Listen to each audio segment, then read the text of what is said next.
What if I told you that the greatest military formation in human history, undefeated for 200 years, the weapon that conquered the known world, was destroyed in a single morning by men who shouldn't have won? Picture this: a wall of warriors 16 ranks deep, each man wielding a spear twice as long as a human body, moving as one organism that had crushed every army from Persia to India.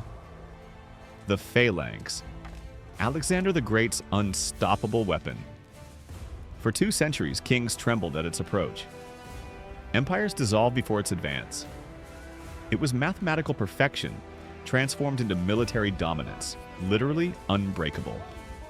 Until the day it broke. 197 BC, the hills of Thessaly in northern Greece. Winter's grip still held the land, and morning fog rolled thick as wool across valleys where the earth was half frozen, treacherous, deadly. Into this frozen wasteland marched 2 armies that would decide the fate of the ancient world. On one side, the legendary Macedonian Phalanx, Alexander's legacy made flesh, the formation that had never truly been defeated in open battle.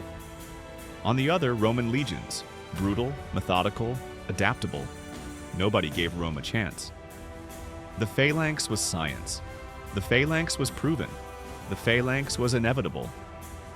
But that morning, on hills the locals called Cynoscephalae, dogs' heads, science met chaos and the entire ancient world changed forever.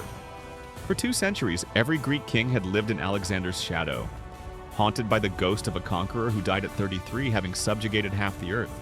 By 197 BC, that glorious dream was fading like morning mist, and King Philip Sassif of Macedon could feel it slipping through his fingers like frozen water.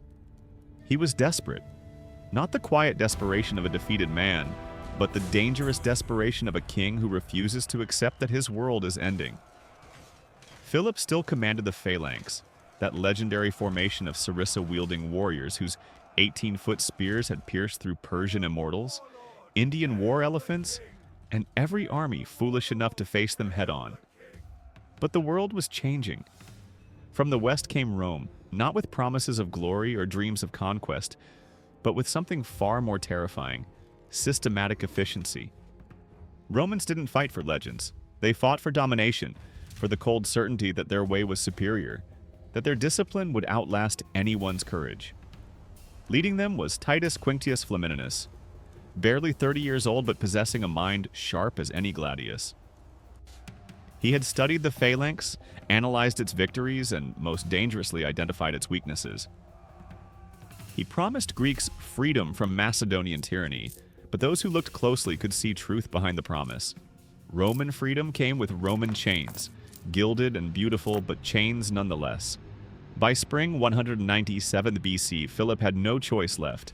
Rome was devouring Greece city by city, not through conquest, but through something more insidious: voluntary submission. Greek city-states, watching Rome crush mighty Carthage in the west, were choosing the rising power over their traditional masters. Philip's authority was hemorrhaging. He gathered what remained of his army, 26,000 warriors, veterans of the great Phalanx who had trained since childhood to fight in that legendary formation. These were men who knew nothing but the sarissa, the 18-foot pike that extended from their ranks like a forest of death. They had been raised on stories of Alexander, drilled in the tactics that had conquered empires, conditioned to believe that their formation was mathematically unbeatable. Flamininus marched north with 25,000 soldiers, Roman legionaries and Greek allies. These weren't aristocrats or professional warriors in the Greek sense. They were farmers and blacksmiths, ordinary men transformed into professional killers through brutal training that stripped away individuality and replaced it with unit cohesion. Each legionary fought not for personal glory but for the Republic, for the cold satisfaction of watching enemies break before Roman discipline. Between these 2 armies lay the hills of Thessaly in late winter, rough ground covered in patchy ice, treacherous slopes, valleys choked with freezing fog that burned lungs with every breath. The Greeks called these hills Cynoscephalae, dogs' heads, for their jagged peaks. Terrible ground for the rigid phalanx that required flat terrain to maintain formation. But war doesn't wait for perfect conditions. And on that freezing morning, as winter mist rolled across those brutal hills like the breath of dead gods, destiny came looking for both armies, whether they were ready or not. The fog was unnatural, thick enough to taste, cold enough to freeze breath in your throat, so dense that men couldn't see their own feet. Philip's army had marched through the previous night, heavy bronze armor scraping and clanking in the darkness, shields knocking together with each exhausted step. The king himself rode ahead of his columns, eyes straining against the darkness, searching desperately for level ground where his phalanx could deploy properly. He was proud, stubborn, and terrified in ways he couldn't admit even to himself. This battle would determine not just his crown, but whether Greek military supremacy, 2 centuries of dominance, would continue or die. Flamininus waited in calculated patience. The fog was thick, transforming the landscape into a ghost realm, where sound traveled strangely and direction became meaningless. He ordered his legions to hold position and sent small scouting parties forward into that white blindness. What he didn't know was that Philip had done exactly the same. 2 forces, both blind, both cautious, creeping closer through the fog without realizing how near death already stood. Then suddenly, catastrophically, stillness shattered.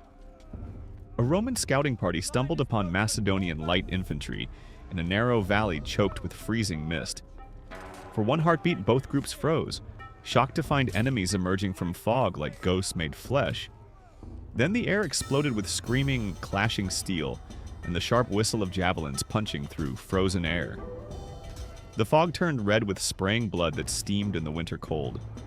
The sound, metal on metal, men dying in confusion and terror, carried through the valley like thunder rolling between mountains, echoing off hills until it seemed the entire world was screaming.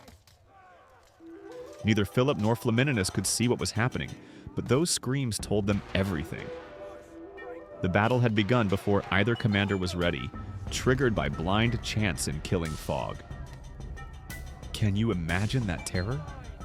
Fighting without seeing, dying without understanding why? Philip, fearing his scouts were being massacred, made a desperate decision.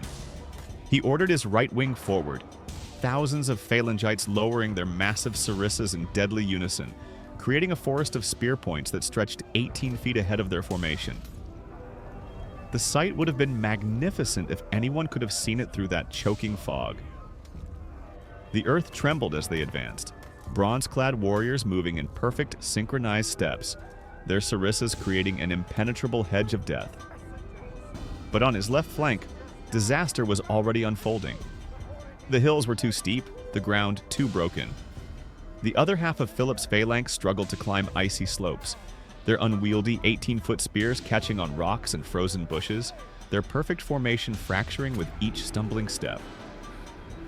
The phalanx was designed for level plains where it could advance like a human avalanche. On broken, ice-slicked hillsides, it was suddenly vulnerable, a fact that would prove fatal. Flamininus felt the situation rather than saw it. Roman training emphasized adaptation over rigidity, quick thinking over perfect formations. He didn't need complete battlefield visibility. He needed to exploit weaknesses the moment they appeared. He ordered his right wing forward to meet Philip's advancing phalanx head-on. The collision was apocalyptic. Shields met spears with sounds like the world ending. The phalanx pushed hard, its front ranks forcing Romans backward, step by bloody step through sheer mass and momentum. The weight of 16 ranks of warriors pressing forward was nearly unstoppable. A human avalanche that crushed anything in its path. For several terrible minutes, it seemed Macedonia would win.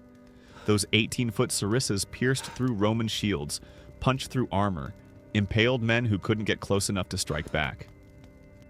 Legionaries screamed as pike points found gaps in their defenses. Blood pooled on frozen ground, steaming in the winter air before freezing into crimson ice. The phalanx kept advancing like a single monstrous organism, each man's spear protecting the warrior beside him, creating an overlapping hedge of death that nothing seemed able to penetrate. But Romans didn't break. They bent, shifted, reformed, each maniple moving independently, finding tiny advantages, exploiting microscopic weaknesses. A legion wasn't one rigid wall like the Phalanx. It was 1,000 small units, each capable of independent thought and action.